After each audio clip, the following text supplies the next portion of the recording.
Akbar, Allahu Akbar, Allahu Akbar. La ilaha illallah, wallahu akbar.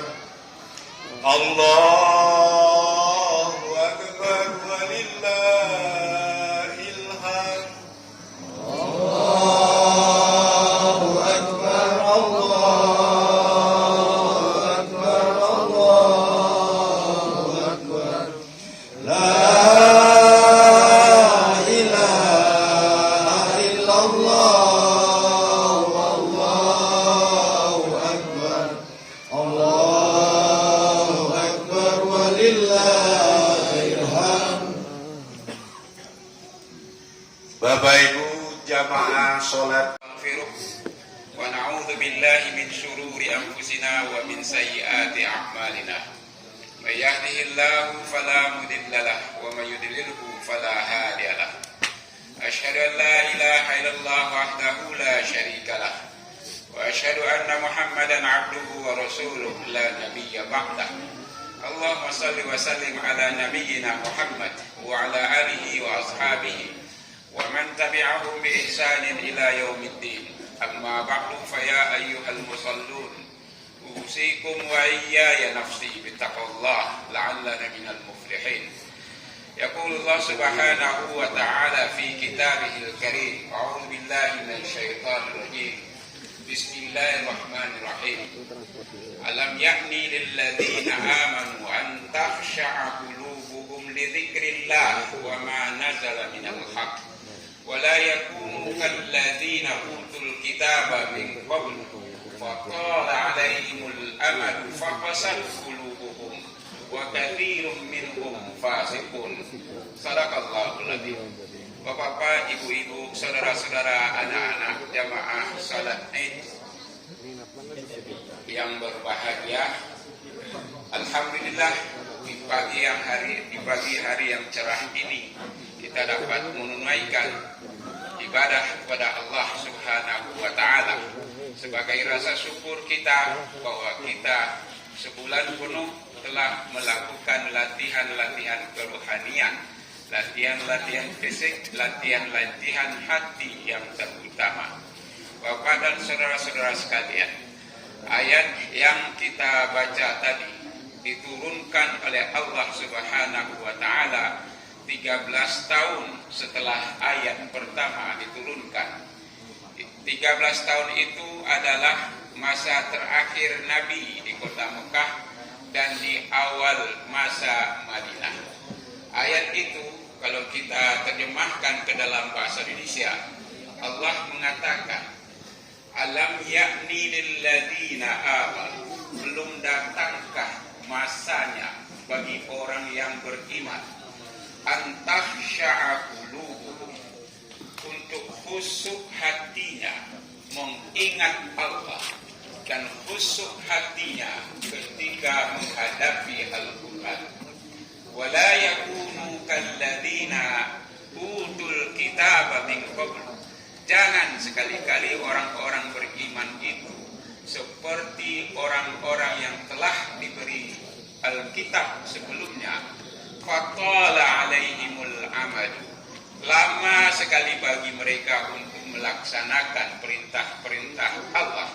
Faqasat qulubuhum, lalu hati mereka menjadi keras. Wa katsirum minhum fasiqun, dan akhirnya banyak di antara mereka yang menjadi fasik. Bapak dan saudara-saudara sekalian, 13 tahun Nabi di Mekah itu telah berjuang keras untuk menyampaikan Islam, terutama hal-hal yang mendasar dalam Islam, menyampaikan tauhid, menyampaikan keyakinan tentang hari akhir, menyampaikan tentang ajaran-ajaran moral, menyampaikan tentang orientasi hidup yang jauh ke depan. Dan kita sudah melihat hasilnya, bagaimana seorang sahabat Nabi Abu Bakar As-Siddiq menghabiskan seluruh hartanya untuk Islam. Kita sudah bisa melihat Abu Bakar bukan hanya harta tetapi raganya diserahkan kepada Islam, sehingga ketika Fatimah mempertanyakan apakah engkau tidak mencintaiku, padahal Rasul mengatakan siapa yang tidak mencintai Fatimah maka ia tidak mencintai aku. Dengan menangis berair mata, Abu Bakar mengatakan, tidak ada yang lebih aku cintai daripada putri Rasulullah. Sanak saudara, anak-anakku tinggalkan semuanya demi cintaku untuk keluarga Rasul. Itulah hasil didikan Nabi. Kita melihat Umar bin Khattab, seorang yang sangat berpengaruh sebelum Islam, tapi dia pertaruhkan gengsinya hanya untuk mengikuti Muhammad yang dikala itu orang biasa-biasa saja. Dia pertaruhkan kebesaran dirinya di mata orang Quraisy, gengsinya dia pertaruhkan untuk Islam. Kita tahu Utsman bin Affan, seluruh hartanya dia serahkan untuk Islam. Demikian pula Ali bin Abi Thalib. Dia habiskan masa hidupnya untuk kemiskinan, untuk kesederhanaan. Itulah didikan Rasul. Tetapi mengapa seolah-olah Allah masih menyaksikan keimanan mereka, kekuatan mereka? Alam ya'ni lilladzina amanu. Belum datangkah masanya bagi kalian wahai Abu Bakar, wahai Umar, untuk khusyuk hatinya kepada Allah? Bapak dan ibu-ibu sekalian, rahimakumullah, tentu bukan itu maksud Allah, bukan mengkritik mereka, tetapi Allah mengingatkan kepada kita di ujung masa Mekah, ketika Nabi sudah berhasil menanamkan akidah yang kuat, tauhid yang murni, moralitas yang tinggi, orientasi hidup yang jauh ke depan. Allah mengingatkan, wahai kaum muslimin, kalian belum berwujud. Ketika di masa Mekah itu belum ada Islam seperti Islam yang kita anut sekarang. Belum ada wujud nyata dari Islam.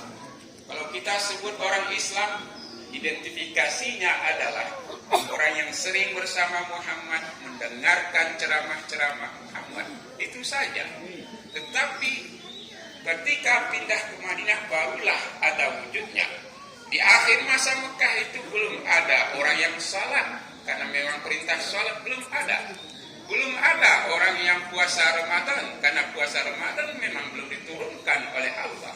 Haji ada, tetapi haji itu adalah menurut tradisi Arab saat itu. Belum ada larangan makan babi, belum ada larangan minuman keras, belum ada larangan untuk makan riba, belum ada. Nah, Allah ingin mengingatkan 10 tahun yang akan datang kalian akan memiliki bangunan Islam, tetapi bangunan itu haruslah punya dasar yang kokoh. Dasar yang kokoh itu adalah hatinya khusyuk kepada Allah, khusyuk kepada Al-Quran. Apakah arti khusyuk itu? Para mufassir mengatakan khusyuk itu artinya al-khudu'. Al-khudu' itu artinya tunduk. Buya Hamka menyebut khusyuk di situ artinya adalah rendah hati. Jadi Bapak-bapak dan saudara-saudara sekalian, jamaah salat Id yang mudah-mudahan dimuliakan oleh Allah, khusyuk kepada Allah, khusyuk kepada Al-Quran bukan berarti kita lupa segala-galanya. Seperti orang mengatakan sholatnya khusyuk, dia sudah tidak ingat apa-apa lagi ketika dia sudah takbiratul ihram. Tidak, itu bukan khusyuk. Nabi ketika sholat dia menggendong anaknya yang bernama Abdullah. Ketika Hasan dan Husain naik punggung beliau ketika sujud, Nabi lamakan sujudnya. Artinya Nabi masih berpikir tentang alam sekitar. Tetapi siapa yang mengatakan Nabi tidak khusyuk? Maka khusyuk di sini tepatlah kata Buya Hamka, artinya adalah rendah hati. Maka ayat ini ingin mengingatkan kepada kita, hai orang-orang yang beriman, belum datangkah masanya bagi kamu hatimu rendah hati, kamu berendah hati ketika menghadapi Allah, ketika menghadapi Al-Quran. Banyak orang yang tinggi hati menghadapi Allah. Ketika dia sedang bekerja, terdengar azan, dia terus saja bekerja, padahal azan sudah memanggil. Ini orang tinggi hati, seolah-olah pekerjaan itu lebih penting daripada Allah. Orang kalau mendahulukan kepentingan dirinya sendiri, itu artinya orang yang tinggi hatinya, yang penting bagi dia adalah dirinya sendiri, orang lain tidak penting. Itu tidak khusyuk kepada Allah. Khusyuk kepada Allah itu kita penuhi segala apa yang diinginkan oleh Allah tanpa pertimbangan. Maka Bapak dan Ibu-ibu sekalian, ayat itu mengajak kita, mari kita perkuat hati kita, kita khusyukkan hati kita. Sebab pengalaman sebelumnya, orang-orang ahlul kitab diturunkan oleh Allah kitab kepada mereka, lalu mereka tidak mau segera melaksanakan apa yang dikatakan oleh Alkitab mereka. Nanti sajalah, nanti sajalah. Ada larangan begini, ya sekarang kita laksanakan sedikit saja. Nanti. Fatala alaihimul amad, sampai berlalu masa yang begitu panjang. Mereka tidak pernah melaksanakan dengan sungguh-sungguh Alkitab itu. Ujungnya adalah faqasat qulubuhum, maka hati mereka menjadi keras. Maka kita khawatir kalau kita terus-menerus menunda-nunda perintah Allah, menunda-nunda ajaran Al-Quran, kita akan menganggap menunda itu adalah sesuatu yang benar. Qasat qulubuna, maka hati kita menjadi keras. Perhatikanlah orang-orang. Jelas-jelas Al-Quran mengatakan wa ithmuhuma akbaru min naf'ihima. Ini adalah prinsip dalam beragama, bahwa seorang yang beragama itu harus mengambil manfaat terbesar, bukan mendahulukan mudarat yang kecil. Setiap pekerjaan kita harus kita pertimbangkan manfaatnya itu untuk orang banyak. Semua kita sudah tahu merokok itu tidak ada manfaatnya, atau mungkin sedikit sekali manfaatnya. Mudaratnya jauh lebih besar. Tapi kita selalu punya alasan untuk tidak meninggalkan rokok. Akhirnya sampai mati pun dia tetap merokok. Qasat qulubuhum, hati mereka menjadi keras. Banyak sekali ajaran-ajaran agama kita yang kita tunda-tunda, kita lalai-lalaikan, sehingga hati kita menganggap itulah yang benar. Qasat qulubuhum, hati mereka menjadi keras. Nah, bapak-bapak dan ibu-ibu, saudara-saudara sekalian, Ramadan Allah beri kita kesempatan untuk berlatih, melatih hati kita supaya khusyuk kepada Allah, supaya rendah hati kepada Allah. Kalau puasa disebut la'allakum tattaqun, agar kamu menjadi orang yang bertakwa, maka menurut Ali Imran 134, 135, orang takwa itu 4 indikatornya. Murah hati, alladzina yunfikuna fis sarra, murah hati. Wal kariminal ghair, rendah hati. Wal afina 'anil nas, besar hati. Wa idza fa'alu fahisatan aw zalamu anfusahum dzakarullah, setia hati pada kebenaran. Jadi persoalan takwa itu persoalan hati.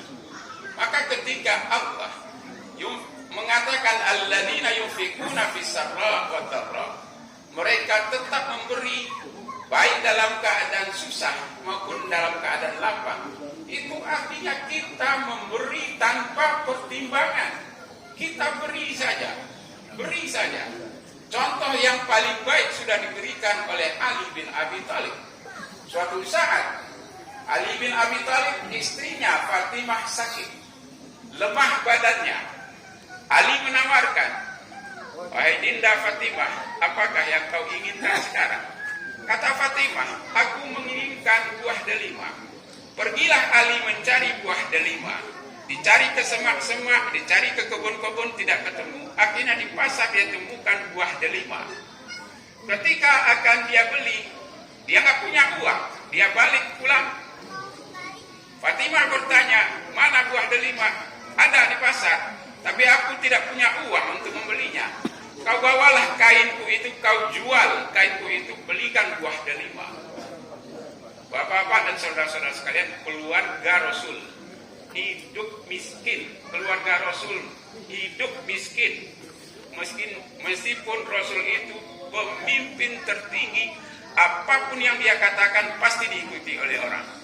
Andaikan dia berucap kepada Abu Bakar, Fatimah lagi butuh delima, 1 truk akan dibelikan oleh Abu Bakar. Tapi beliau tidak. Keluarga Rasul menjalani kehidupan miskin.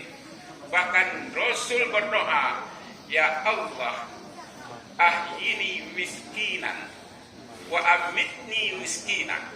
Ya Allah, hidupkan aku dalam keadaan miskin, matikan aku dalam keadaan miskin. Tapi Bapak jangan salah paham. Miskin di situ intisarinya adalah jiwa yang terlepas dari kepentingan dunia. Miskin di situ hatinya harga diri. Dia lebih bersedia menahan lapar daripada minta-minta kepada orang. Dia lebih baik sengsara daripada mengemis-ngemis. Itulah yang diharapkan, yang didoakan oleh Rasul. Nah, Fatimah ketika menginginkan buah delima, tidak punya uang, dia jual kainnya. Ali pun pergi membeli buah delima itu. Tetapi di tengah perjalanan, dia lihat seorang tua tersungkur di pinggir jalan. Ali kemudian menolongnya. Ada apa yang terjadi pada dirimu, wahai orang tua? Orang tua itu menjawab, sudah beberapa hari saya tidak makan, lemah pada diri. Oleh Ali, delima tadi langsung dibelah 2. Separuhnya dikasihkan kepada kakek tadi. Kakek memakan buah delima, kesehatannya membaik, badannya menjadi lebih kuat. Ali menawarkan, kalau begitu Bapak saya antar saja pulang, biar sampai di rumah. Kata bapak itu, tidak perlu. Kalau kau berikan yang separuh lagi, badanku akan lebih kuat. Ali langsung memberikan, tanpa memikirkan bahwa istrinya butuh itu.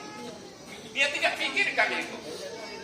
Maka ketika Ali pulang, Masya Allah, yang dia temukan istrinya segar bugar, tidak lemah lagi. Dia sambut suaminya dengan senang hati. Wahai Ali, tahukah kamu siapakah kakek yang kamu tolong tadi? Fatimah lalu menjelaskan, baru saja ayahanda datang ke sini membawakan obat untukku. Dan obat itu dibawa oleh kakek tadi yang rupanya itu adalah malaikat. Jadi bapak-bapak dan saudara-saudara sekalian, maka murah hati, memberi tanpa pertimbangan, itulah yang sudah dilakukan oleh para sahabat itu. Tetapi manakala kita ketika akan menyumbang masih berpikir, besok saya makan apa? Besok SPP anak saya mau bayar pakai apa? Besok saya mau ini mau itu pakai apa? Itu memberi tanpa pakai pertimbangan. Kalau kita mau memberi seseorang, orang ini tidak perlu diberi, badannya kuat, segar bugar, bisa mencari uang sendiri. Itu memberi tanpa pertimbangan. Itu memberi pakai pertimbangan. Alladzina yunfikuna fis sarra wad dharra, itu tanpa pertimbangan. Orang minta kita kasih. Bahkan sebelum dia minta sudah kita kasih. Itulah yang diajarkan oleh ayat alladzina yunfikuna fis sarra wad dharra. Nah, di bulan puasa kita dilatih oleh Allah dengan cara Allah mengatakan wa ana ajzi bihi, aku akan beri pahala sesuka hatiku, kata Allah, ketika kita berbuat baik, ketika kita menyumbang. Itu latihan yang luar biasa. Maka bersyukurlah bapak-bapak Dan saudara-saudara, ibu-ibu yang pada bulan Ramadan kemarin sudah merutinkan memberi setiap hari memberi. Mudah-mudahan setelah selesai Ramadan ini, siapapun yang datang kepada kita kasih, kita beri. Jangan lihat orangnya, tapi memberi itu diajarkan. Apakah orang itu musyrik, apakah orang itu kafir, meminta kita kasih. Itulah sifat yang ditunjukkan oleh Allah. Orang yang ingkar diberi oleh Allah cahaya matahari. Orang kafir diberi oleh Allah oksigen. Allah tidak pernah pakai pertimbangan ketika memberikan rezeki itu. Maka itulah sifat yang kita contoh dari Allah Subhanahu wa taala. Memberi tanpa pertimbangan. Yang kedua, rendah hati. Rendah hati itu al-kadhimin al-ghair. Kita menekan kemarahan kita, meredam kemarahan kita, karena kemarahan itu menunjukkan orang yang hatinya tinggi, seolah-olah dia lebih hebat, dia bisa memarahi orang, dia bisa menyakiti orang sesuka hatinya. Yang ketiga, al-afina 'anil nas, besar hati. Besar hati itu artinya dia tidak selalu mengatakan orang lain salah. Dalam sebuah kata-kata Arab yang sangat bagus, nahnu musib wa yahtamilul khata wa hum mukhti'un wa yahtamilul shawab. Kata pepatah itu, kita benar, tapi ada kemungkinan kita juga salah. Orang lain itu salah, tapi juga ada kemungkinan dia benar. Maka dengan sikap itu kita bisa memaafkan orang. Tetapi kalau kita selalu mengatakan yang salah dia harus minta maaf. Yang salah dia harus minta maaf. Kalau itu yang kita lakukan, tidak ada al-afina 'anil nas, itu tidak mau memaafkan orang. Yang terakhir kata Ali Imran, setia hati pada kebenaran. Orang takwa itu bukan orang tanpa kesalahan, bukan tanpa dosa, tetapi ketika dia melakukan kesalahan, dia melakukan dosa, dia ingat kepada Allah, walam yusirru, dan tidak meneruskan perbuatan salah itu. Sudah tahu gunjing itu nggak benar, nggak baik, sudah sadar, tetapi ketika itu dilakukan, dilanjutkan juga. Nikmat sekali kalau mengatakan kejelekan-kejelekan orang itu. Itu artinya orang yang tenggelam dalam kesalahan. Nah, orang takwa itu begitu dia sadar itu salah, dia berhenti, tidak meneruskan. Nah, bapak-bapak dan ibu sekalian, mudah-mudahan di hari raya ini kita memperoleh kemenangan ketika kita berhasil membuat hati kita khusyuk. Itulah kemenangan, itulah yang disebut minal faizin. Kita menang karena kita berhasil menjadikan hati kita khusyuk kepada Allah Subhanahu wa taala. Mudah-mudahan ada manfaatnya. Mari kita berdoa bersama-sama mengakhiri khutbah ini.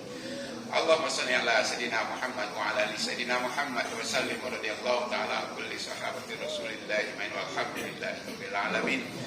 Allahumma ighfir lil muslimin wal muslimat wal mu'minin wal mu'minat al ahya'i minhum wal amwat. Allahumma ighfir lana wa liwalidina warhamhum kama rabbawna shighara.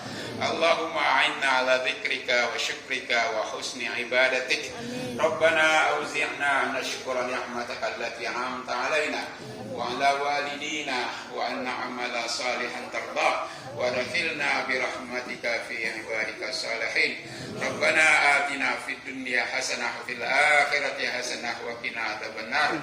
Subhana rabbika rabbil izzati amma yasifun wa salamun alal mursalin walhamdulillahi rabbil alamin. Wassalamualaikum warahmatullahi wabarakatuh.